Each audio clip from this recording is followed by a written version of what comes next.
सो अगर आपने Patna women college में एडमिशन के लिए फॉर्म भरा था तो आपका जो है मेरिट लिस्ट आ चुका है। यहाँ देख सकते हो। डेट की बात कर लेते हैं। 29 तारीख को आपको है जाना पड़ेगा। 9 से लेकर 10 बजे का टाइमिंग है आपका। ये रोल नंबर है और ये बीएससी का लिस्ट आया है। ठीक है, आईटेप का बीएससी का फर्स्ट लिस्ट है जो कि 26 तारीख को आया है। तो इसमें आप अपना नाम अपना बेसिकली एनसीटी का रोल नंबर सर्च करके देख सकते हो आया है कि नहीं। और जितने भी इंस्ट्रक्शन है कि इंस्ट्रक्शन ये सारी चीज़ें मैंने पढ़ ली है। इसमें से जो भी इम्पोर्टेंट चीज़ है जो आपको जाननी चाहिए वो मैं अभी कवर करने वाला हूँ। बट उससे पहले ये जान लो कि फ़ीस स्ट्रक्चर क्या रहने वाला है आपका। फर्स्ट ईयर वाले बच्चों को जो फर्स्ट सेमेस्टर होगा और सेकंड सेमेस्टर होगा, दोनों का अलग अलग है। आप यहाँ पॉज करके पढ़ सकते हो। ये मैं डॉट लगा के दिखा देता हूँ। Third semester, fourth semester, fifth का, सिक्स्थ का, seventh and eighth her semester में इतना लगने वाला है। अब यहाँ पे इंपॉर्टेंट चीज़ जो यहाँ दे रखी है इसे आप पढ़ लेना। बाकी मैं अभी कवर कर लेता हूँ इसे। देखो, जितना भी इम्पोर्टेंट डेटा है उसमें दिया हुआ उसको मैं बता देता हूँ। कैंडिडेट अगर किसी का कंपार्टमेंट आया या फेल हो गया रिज़ल्ट में, यानी 12th का रिज़ल्ट वो कंपार्टमेंट आ गया 12th में या फिर फेल हो गया, लेकिन उसने एनसीटी का एग्ज़ाम क्लियर कर रखा है तो वो एलिजिबल नहीं है। ठीक है, एनसीटी का एग्ज़ाम सिर्फ क्लियर करने से नहीं होगा। आपका कंपार्टमेंट नहीं होना चाहिए, फेल नहीं होने चाहिए आप 12th में। ठीक है, और मिनिमम जो होना चाहिए 12th में आपका 50% एग्रीगेट होना चाहिए मिनिमम। और साथ ही साथ रिजर्वेशन मिलता है, रिलैक्सेशन मिलता है कैटेगरी वाले बच्चों को, SC ST वाले बच्चों को 5% का, जो कि आई थिंक 45% हो। ये तो रिलैक्सेशन की बात हो गई।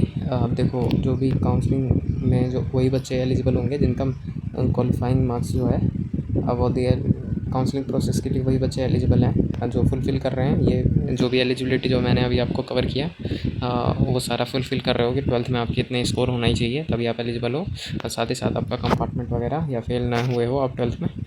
ठीक है, और यहाँ पे कोटा लगता है 50% और जनरल के लिए 50% है, जो कि स्टेट गवर्नमेंट पॉलिसी के तहत फॉलो होगा। और अटेंडेंस के बारे में बताया यहाँ पे। अटेंडेंस के बारे में बोला है कि 80% जो है एग्रीगेट आपको करने पड़ेंगे। मिनिमम अटेंडेंस आपको फॉलोअप करना पड़ेगा जब आप वहाँ एडमिशन ले लोगे। 80% होना चाहिए।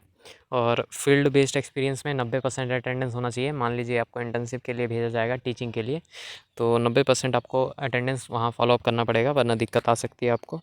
और स्ट्रिक्ट एडमिशन डिटेल डेडलाइंस के बारे में बताया कि जो डेडलाइन दिया गया है, तारीख क्या है मैंने अभी आपको दिखाया था। तारीख वो वीडियो की स्टार्टिंग में ही बोला था ना, 29। ठीक है, 29 बताया था, उसी दिन होगा और टाइमिंग भी वही है। तो स्ट्रिक्ट है बिल्कुल, उसी टाइम पे आपको जाना है।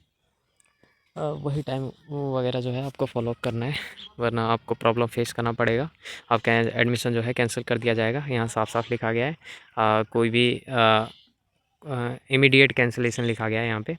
और पेंडेंट देखो, वहाँ बोला है कि अपने पेरेंट्स के साथ जाना। अगर दोनों के साथ, मम्मी पापा दोनों के साथ जा सकते हो तो फेवरेबल लिखा हुआ है, वरना एक तो होना चाहिए। ठीक है, वन ऑफ द पेरेंट्स यहाँ लिखा हुआ है।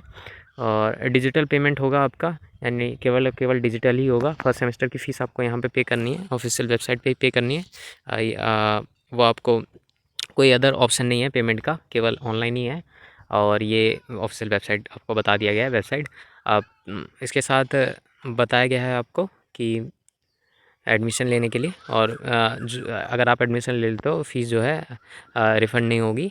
इफ़ यू वीच अगर आप बाद में इसे छोड़ना चाहो तो नहीं छोड़ सकते। ठीक है, और इम्पोर्टेंट्स इवेंट्स डेट्स के बारे में जो है वो जान लो। तो सबसे इम्पोर्टेंट ये है कि ओरिएंटेशन होता है, तो वो आपको अटेंड करना बहुत ज़रूरी है। 1 तारीख से लेकर 3 तारीख के बीच में होगा। 1 जुलाई से 7 जुलाई 3 जुलाई तक। ठीक है, 1 से 3 जुलाई।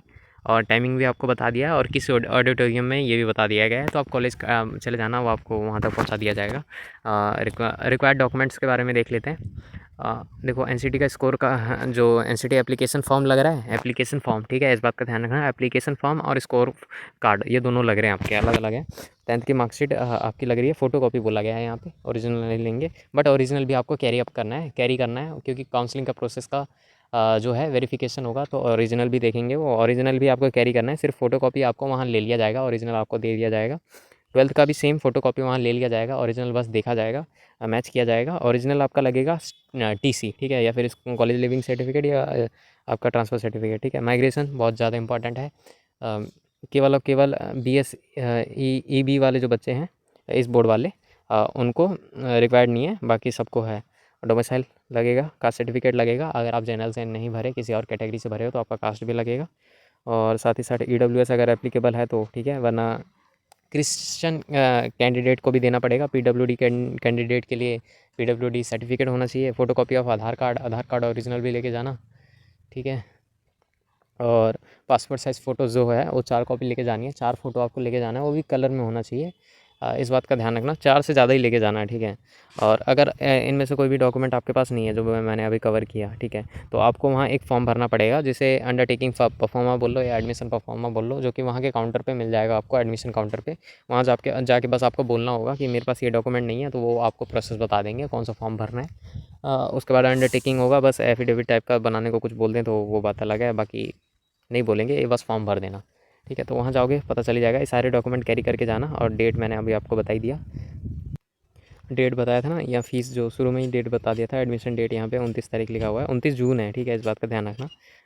अभी परसों ही है शायद, ठीक है, कल तो 28 हो जाएगा। ये फ़ीस स्ट्रक्चर को कॉपी कर लेना, मतलब फ़ोटो स्क्रीनशॉट ले लो। और यहाँ इंपॉर्टेंट जो नोट है उसको भी ध्यान में रखना, कंपार्टमेंट ना आया हो आपका। और वुमेन कॉलेज है, आपको तो पता ही है।